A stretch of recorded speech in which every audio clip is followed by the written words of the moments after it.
Ruiz denunciou o deixamento do Goberno Central do sector pesqueiro e lamenta que o PSOE non apoiara a emenda popular sobre a flexibilización do aproveitamento da potencia dos motores.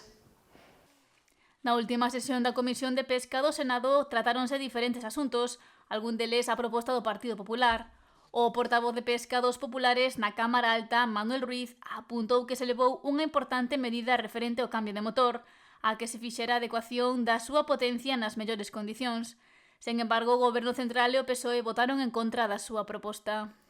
O cambio de motor eu creo que é unha necesidade importante para axudar no que é a descarbonización, para axudar no que é a eficiencia nos barcos, un menor gasto enerxético e tamén, sin duda, pois para mellorar o relevo generacional, non? Menos tempo a chegar ao caladero, menos tempo a chegar á terra, por eso nós o que queríamos é que se fixera nas mellores condicións, non? Condicións sobre todo de equidade, condicións de transparencia e que, polo tanto, se levara canto antes. Pensemos que é un Real Decreto de que xa leva 2 anos sin desarrollarse, non? O que pedían os populares é que o que teña que ver con baixas de motores definitivas se poidan traspasar a barcos da mesma flota con criterios de flexibilidade. Estábamos falando pois dos caladeiros máis importantes, o caladeiro europeo, deste caladeiro cantábrico galego,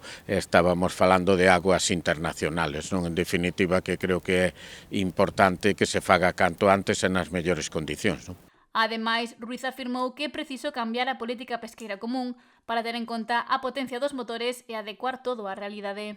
Tuvo unha parte de exposición pública xa en xaneiro e unha das cuestións é que a política pesqueira común pois sempre fala ou relaciona o que é o esforzo pesqueiro co que é a potencia dos motores, non? Cuestión que non sempre é así, hai moitas especies e artes que están reguladas por tax, pero si é verdad que se necesita unha mellor adecuación á realidade e, polo tanto, hai que buscar as medidas legales, tanto na legislación europea como española, para que se podan dar.